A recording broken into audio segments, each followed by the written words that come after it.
Olá, você já deve saber que a coligação do presidente Jair Bolsonaro entrou com uma representação junto ao Tribunal Superior Eleitoral, apresentando falhas gravíssimas nas urnas anteriores, com modelos anteriores a 2020, e pedindo a anulação da votação destas urnas, o que daria a eleição a Jair Bolsonaro. Mas tem algumas coisas nessa representação que eu gostaria de pontuar para vocês. De início, ela tem por fundamento a resolução do próprio Tribunal Superior Eleitoral, que permite o que eles chamam de verificação extraordinária após as eleições às entidades fiscalizadoras. E o que a perícia, né, feita pelo PL e apresentada pela coligação nesta representação identificou. Ela identificou erros muito graves na numeração dos logs das urnas. Ou seja, as urnas anteriores a 2020 têm o mesmo número de log. Isso quer dizer que você não tem como saber qual é a urna de cada votação. E isso impossibilita a fiscalização das urnas. Corrobora, né, com o que dizia o relatório das Forças Armadas, de que não tem como saber se o código-fonte, né, ele é aquele mesmo que foi compilado e que foi fiscalizado, é o mesmo que está na ponta, que está na urna. Para completar, você não tem como saber se aquela votação pertence a que urna física, para que você possa analisar cada urna física e verificar o seu log, ou seja, o seu histórico, né, o histórico dos programas que foram instalados e tudo que aconteceu naquela urna. O log é basicamente isso, é o que permite que você saiba o que aconteceu na urna. Então, a perícia aponta que o próprio Tribunal Superior Eleitoral afirma que o log é fundamental para a fiscalização. Vou compartilhar a tela. Em 1 de 8 de 2022, no encontro com os partidos políticos e as entidades fiscalizadoras no TSE, em Brasília, o TSE distribuiu o documento Glossário Eleições Informatizadas de 2022. Este documento destaca a finalidade de cada arquivo disponibilizado, ou seja, BU, RDV, que é o Registro Digital do Voto, BU é o Boletim de Urna, e log. E o que ele diz que são os logs? Os logs são os registros de atividade com o histórico de qualquer sistema. É onde se pode localizar possíveis alterações e acessos, como um histórico de atividades desenvolvidas naquele programa. O log da urna é um elemento de auditoria importante para os partidos políticos e demais entidades fiscalizadoras. Então, desses três arquivos, né, o log é o que destina, que possibilita que seja auditado o funcionamento das urnas. Pois bem, a que conclusão chega o relatório?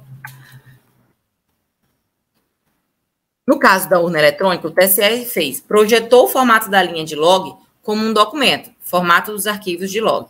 Cada informação ou linha registrada é constituída de carimbo de tempo, sendo a primeira a data, em seguida a hora, minuto, segundo, nível de severidade, código de identificação da urna eletrônica. Módulo de origem do registro, avisa eventuais dados adicionais e assinatura digital. O arquivo é constituído inteiramente de linhas com exatamente este formato, em particular, contendo sempre o código de identificação da urna eletrônica. Com esse formato, cada atividade registrada em uma única linha de log fica fortemente vinculada ao hardware físico da urna de origem, com o objetivo de assegurar que a respectiva atividade foi de fato realizada na urna eletrônica, identificada pelo seu código, e que o log possa garantir a ampla fiscalização pelos partidos estabelecida pela lei eleitoral. A auditoria diz que todas essas urnas anteriores a 2020 têm o mesmo código de log, né, o mesmo código. O que isso significa? Não é? Ela faz uma analogia bem interessante. Ela fala que o código é como se fosse o chassi do carro, certo? E o rótulo que é dado a essa urna pelos servidores da Justiça Eleitoral, como qual é a seção, qual é a escola, etc., elas seriam como uma espécie, como se fosse a placa do carro. Eu posso mudar a placa do carro, eu posso levar de um estado para outro, eu posso adulterar a placa do carro, mas eu não tenho como mudar o chassi. Então, o código ele é fundamental para a auditoria. Você não pode saber qual é a urna que pertence àquela votação, a urna física, para que se investigue a urna física e veja se há correspondência com base na seção eleitoral. Porque a seção eleitoral é como se fosse a placa que pode ser modificada. Eu preciso do chassi do carro, que é esse número de sequência, esse número do log. E que o número do sistema que não está no sistema eleitoral, todas as urnas anteriores a 2020 têm a mesma numeração. No entanto, esse problema em relação à numeração não foi o único problema encontrado. Há ainda indícios severos de que houve, de fato, a fraude. Porque, além de você ter uma numeração única, que já é um indício de fraude, você tem uma diferença para um dos candidatos entre as urnas antigas e as urnas de 2020. Uma diferença que não faz sentido, estatisticamente, se eu tenho uma distribuição normal, a distribuição aleatória dessas urnas pelo Brasil. Se eu colocasse a urna no Nordeste uma urna e no Sul outra, ok. Mas não, as urnas foram distribuídas de forma aleatória. Então, não faz sentido essa diferença pelo modelo de urna. O que poderia ter causado isso, e aqui que é o mais grave, segundo esse relatório, aliás, é difícil identificar o que é mais grave nesse relatório, seria ou um ataque hacker externo, ou alguém utilizando a credencial de um dos servidores do Tribunal Superior Eleitoral, ou alguém lá de dentro, ou cometendo um erro involuntário, ou direcionando de fato e fraudando as eleições. O relatório diz ainda que 70% dos ataques, dos ataques a sistemas, eles são internos, ou porque a parte franqueou acesso, ainda que de forma, ou porque cometeu um erro, ou porque de fato foi doloso. E afirma que isso se torna ainda mais grave no caso das eleições, porque uma quantidade pequena de servidores tem acesso ao código-fonte. E essa quantidade pequena de servidores, ela não é fiscalizada por nenhuma equipe externa. E se eu tenho indícios de que há a possibilidade de uma fraude, porque se eu tenho, por um lado, um erro esquisito, um erro na numeração das urnas anteriores a 2020, por outro, eu tenho que esse erro sempre beneficia um dos candidatos, de forma que estatisticamente não é normal. Então, eu tenho um indício de crime. E eu preciso que os órgãos fiscalizadores, então, ajam. É o caso da Polícia Federal e do Ministério Público Eleitoral. Eles precisam investigar se houve fraude nessa eleição. Além do problema dos logs, além da questão estatística, e o relatório ainda aponta uma coisa interessante. A maior diferença estatística se dá exatamente na região Nordeste, entre as urnas novas e as antigas. Mas há outras imputações muito severas nesse relatório, muito complicadas. Uma é de violação do sigilo de voto. O sigilo do voto é constitucional. Ele aponta que, em diversas urnas, foi possível identificar o voto do eleitor, seja através do seu nome, seja através do seu número de título de eleitor. Isso é gravíssimo. Ainda, por exemplo, a falta de certificação eletrônica na urna, que também é apontado no relatório. Então, eu tenho uma entidade fiscalizadora pedindo ao Tribunal Superior Eleitoral que seja feita uma análise independente das urnas, porque ela aponta que há um mau funcionamento e indícios graves de fraude nas urnas eletrônicas anteriores a 2020, modelos anteriores a 2020.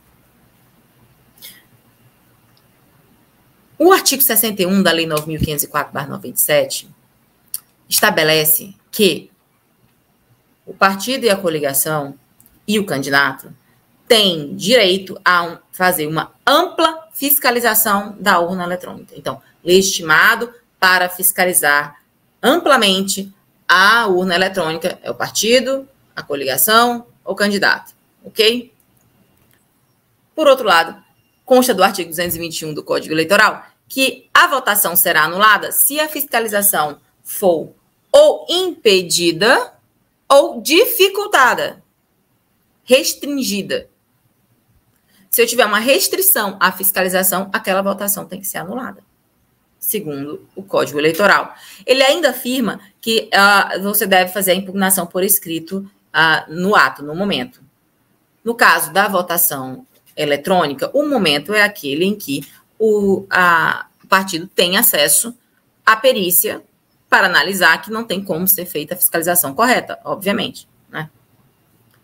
É claro que o Código Eleitoral ele é anterior à votação eletrônica e, portanto, ele não tinha esse tipo de... não tinha como fazer esse tipo de previsão. Mas o momento, qual é o momento no caso da votação eletrônica? Quando você tem conhecimento da irregularidade e da dificuldade de fiscalização. Então, eu tenho, por um lado, o Tribunal Superior Eleitoral dizendo que o log é fundamental para a auditoria. Por outro, a Lei 9.504/97 dizendo que o partido, a coligação e o candidato têm direito à fiscalização, entidades estimadas para fiscalização. E o artigo 221 do Código Eleitoral dizendo que se você restringir essa fiscalização, deve ser anulado o voto. Então, com base nisso, essa votação já tem que ser anulada, independente se houve fraude ou não. Por quê? Porque não houve a fiscalização adequada, não foi permitida a fiscalização adequada. Então, o que é que pede representação? Além da formação de uma comissão para análise desses achados, né, da perícia do PL, ele ainda pede a anulação de toda a votação das urnas anteriores a 2020. Correto? É o que diz o artigo 221. O problema disso é que o artigo 224 do Código Eleitoral estabelece que se a maioria a maior parte dos votos for anulado, se a maior parte dos votos for anulada, a votação tem que ser, a eleição tem que ser anulada e tem que ser desconsiderada, tem que ser feita uma nova eleição. É importante ler aqui para vocês o que dispõe o artigo 224 do Código Eleitoral. Se a nulidade atingir mais da metade de votos do país nas eleições presidenciais, do Estado nas eleições federais e estaduais ou do município nas eleições municipais, julgar-se-ão prejudicadas as demais votações e o tribunal marcará dia para a nova eleição dentro do prazo de 20 a 40 dias. Olha só, se o Tribunal Regional Eleitoral, na área de sua competência, deixar de cumprir o disposto deste artigo, o procurador regional levará o fato ao conhecimento do procurador-geral, que providenciará junto ao Tribunal Superior para que seja marcada imediatamente nova eleição. Ocorrendo qualquer dos casos previstos neste capítulo, o Ministério Público promoverá imediatamente a punição dos culpados. Então, se há a anulação de mais da metade dos votos, deve ser anulada a eleição, deve ser marcada nova eleição. É o próprio Tribunal Superior Eleitoral que tem que marcar as novas eleições. Se não fizer, o procurador tem que tomar alguma atitude, o Procurador-Geral Eleitoral tem que tomar alguma atitude nesse sentido. Portanto, o relatório é grave e há motivos de sobra, sim, para anular as eleições. Mas há uma outra questão que me chamou muita atenção, que é o trâmite processual. Por quê? O representante entrou com uma representação para verificação extraordinária e pediu não apenas a formação de uma comissão, como também a anulação de parte da votação.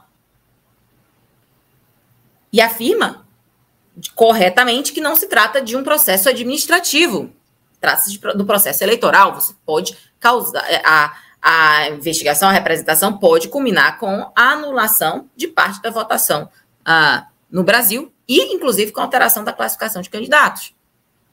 Pois bem, ele pede a distribuição. Protocola, é distribuído por sorteio, porque é assim que é feita a distribuição do Tribunal Superior Eleitoral, para a ministra Carmen Lúcia. Em cerca de 20 minutos depois da distribuição, administrativamente, uma servidora do Tribunal Superior Eleitoral retifica a classe processual que o representante indicou na hora de protocolar. Na hora que você protocola, você diz qual é o tipo de processo. E então, quando ele protocolou, ele colocou representação eleitoral. A representação eleitoral, ela tem que ser distribuída pelos membros da corte. E fez o pedido expresso nesse sentido.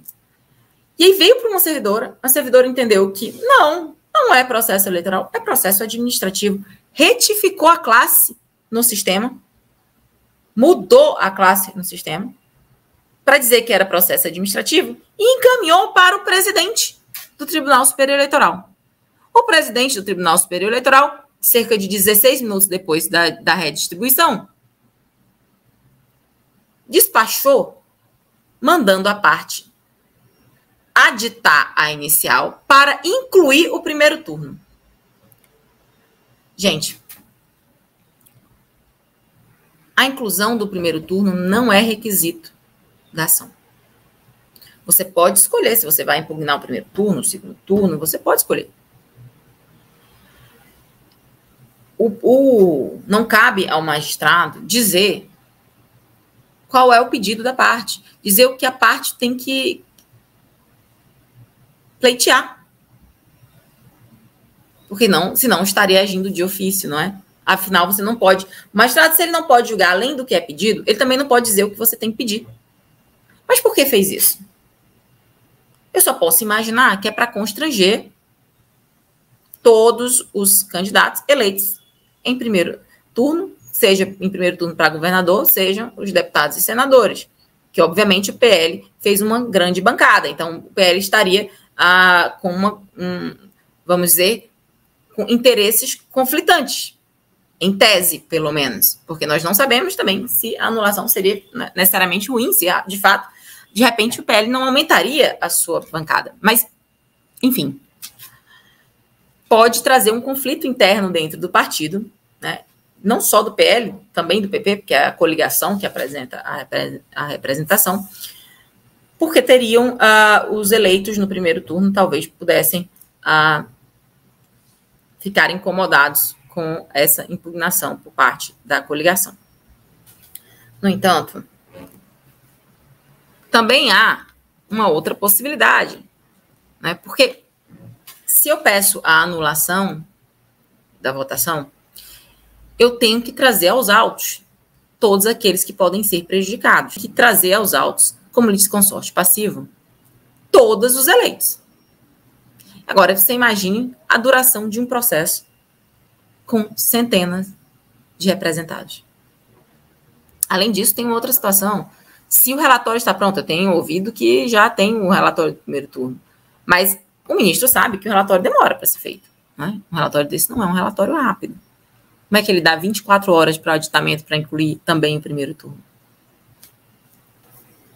Mas, enfim, é um trâmite muito estranho.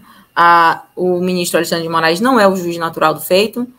Isso tem que ser redistribuído para a ministra Carmen Lúcia, que foi a sorteada pelo sistema do Tribunal Superior Eleitoral. Não se trata de processo administrativo. E vamos ver que medidas tomará a coligação nesse momento.